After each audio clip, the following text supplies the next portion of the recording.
Am I the asshole for denying my ex the chance to be a father after he abandoned me and our baby and now insists on re-entering our son's life 16 years later? Throwaway account, so get your "this is fake" because new account comments out early. I'm 30 twelve and had a baby boy when I was 16. Yes, I know how that sounds. No, we weren't careful. Judge me all you want on that front. I've dealt with it for years. Mike 33 was my boyfriend then. When I found out about my pregnancy, he did a disappearing act with help from his family, something about being a future college star. My parents were always blunt. What happened next was my choice. After a lot of thinking, I decided abortion just wasn't for me. I respect the right to choose, but for me it wasn't the right option. I chose to give the baby up for adoption. My parents knew a super sweet couple who were looking to adopt. We met, and I just knew they were the right people. This turned from a teen mistake to an almost surrogacy. I started homeschooling to finish my education and to rest. The adoptive parents were with me for everything and even paid for most of the medical costs. The adoptive mother was a teacher, so she helped me with my schoolwork and to prepare for college. They were present for the birth, and I refused to hold the baby. Instead, his actual mother did, and it was just right. I've stayed in the baby's life. Well, he's no longer a baby, and he knows who I am, but his mom is the same woman who raised him. I can continue to be his special aunt. The only change is that now he knows who to call if he needs a kidney. His sense of humor is like mine, go figure. We talk maybe once in a blue moon, which in all honesty is the best. He's happy, and I don't regret giving him up to have a happy life. I married 6 years ago to my husband Aaron 44, who was divorced from Bella Fortive. They have 2 children together, a 16-year-old son and a 19-year-old daughter. Aaron made it clear since we began dating that his kids' approval was important and that Bella was part of his life forever, not as a spouse but as a friend and the mother of his children. I also told Bella and him about my teen pregnancy from the beginning. As for the kids, my stepdaughter and I get along well. She's obviously closer to her mother, but she still does girls' days with me every so often. It's more like friends, though. My stepson is incredibly close to me. He calls me his other mom and always asks me to be present for important events. We bonded when his childhood dog passed away, and my cat died around the same time.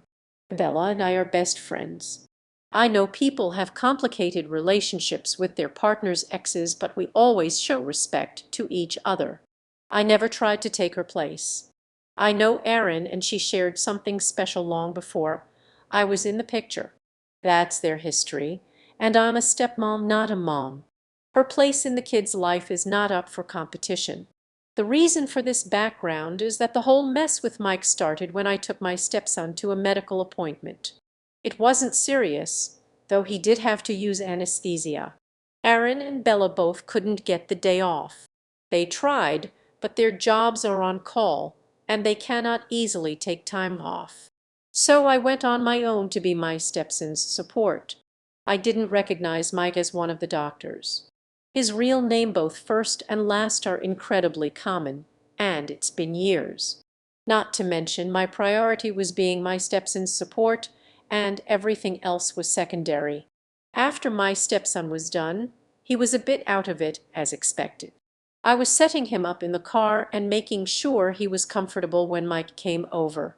He told me he had been thinking about me and our son for so long and was glad our boy was okay. It took me a few minutes to realize what was going on, and he kept rambling about apologies and how he wasn't ready to be a father, blah, blah, blah. Eventually, I sighed and loudly said, "This is not the baby I was pregnant with. I gave him up for adoption after I gave birth. I am a stepmother." My loopy stepson chimed in with "other mom." I had to hold back a smirk.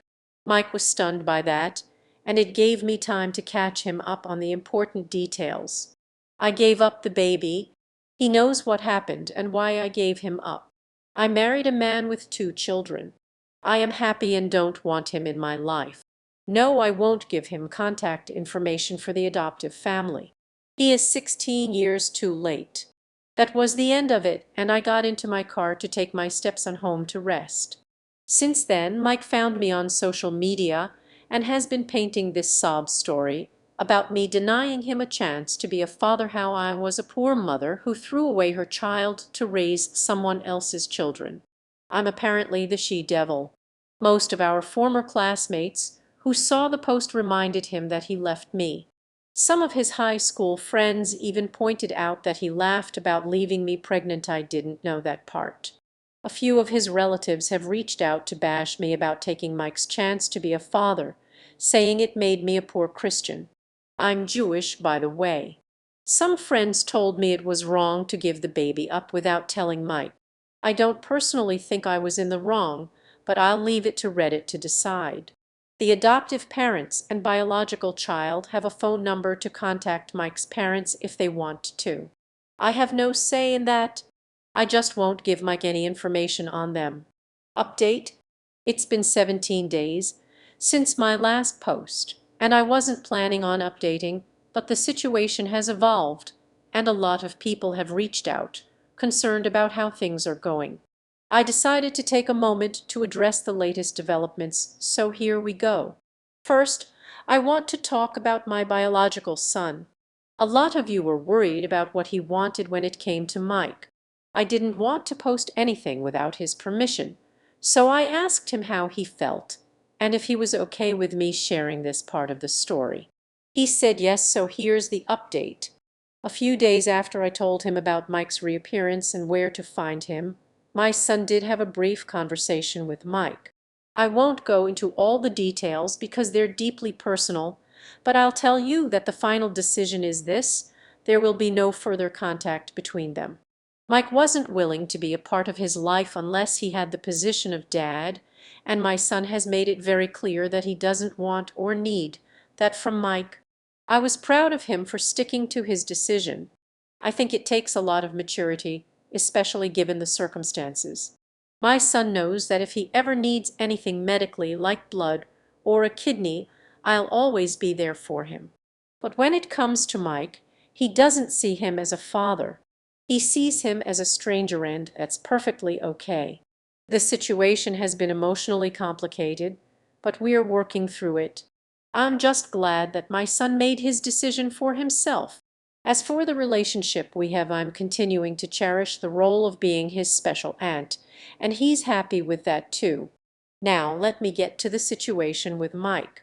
A lot of people asked why he's so desperate to have a relationship with my son, and I've been able to piece some things together. I found out through mutual friends of Mike's that he can have more kids, he just hasn't had a stable relationship in years.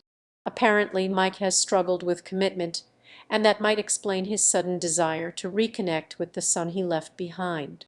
But honestly, after all this time, it's too little too late.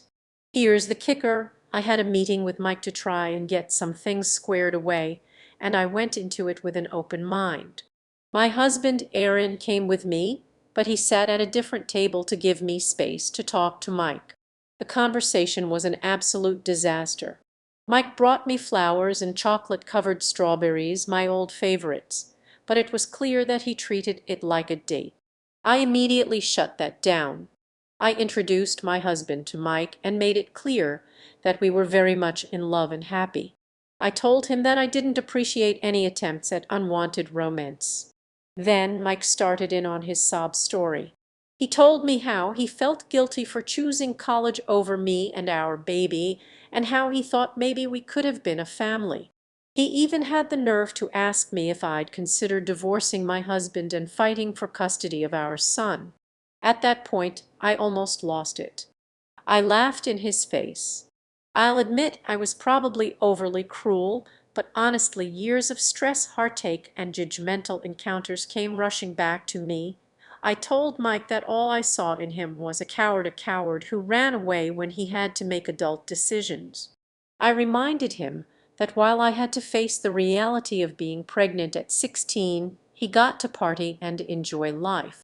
I had to throw away my high school prom, my yearbook photo, and my graduation.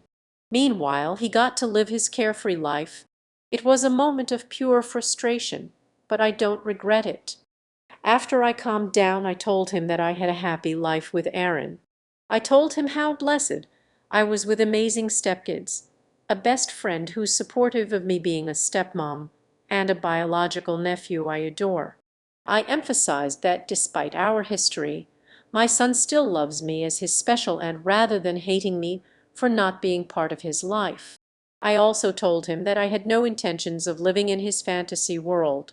As for Mike's role in our lives, I told him point blank to leave my biological son alone. He had made his choice. If my son ever decides to reach out to him, that's up to him. I also told Mike that I would be filing a formal complaint with the hospital for his harassment, as he had approached me during my stepson's medical appointment in a completely inappropriate way. By the time we got home, Mike had deleted all the posts he had been making about me online. A lot of his former friends, however, took screenshots and reposted them making fun of him. The silver lining in all of this is that I've reconnected with some of my high school classmates. They're genuinely good people, and it's been nice to have those positive connections again.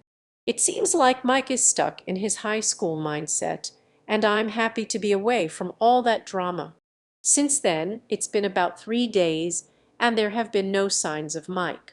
My husband Aaron has been walking around with the biggest ego boost ever since he overheard me going off on Mike, and honestly, I'm happy to see him so confident.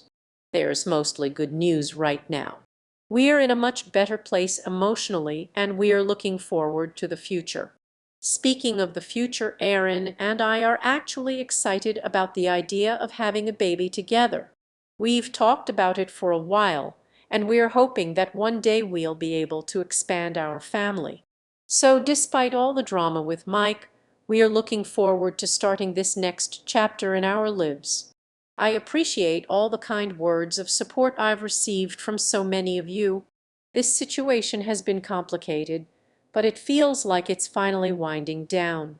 And as for Mike and his ridiculous fantasies, I don't see him coming back into our lives anytime soon, at least I hope not. That's all for now. I'm not planning on posting again unless something major happens, but I just wanted to update everyone. Thank you for reading, and for those who supported me through all of this, thank you for your understanding.